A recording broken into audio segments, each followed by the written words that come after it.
Alright, look at all those wires I stripped out. Look at the time. Well, I did take an hour off, but I started at 11. So, we're going to see if it still runs. There's a few tools I use to keep the flies away. Let's try her out. I lost a lot of wire, but I did keep the ABS system intact just in case I need that to get the speedometer working. That's why there's like a lot more wires. So let's see what's going to happen. It's alive, kind of.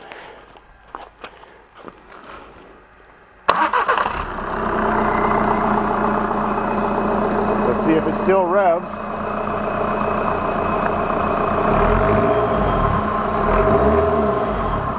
It revs. Well, now some electrical tape and some cable ties. Tighten that bundle all up.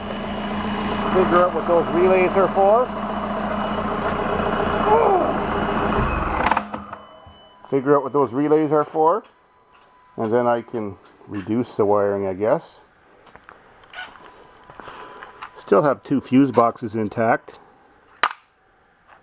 But looks like you're ready to rock. Cool.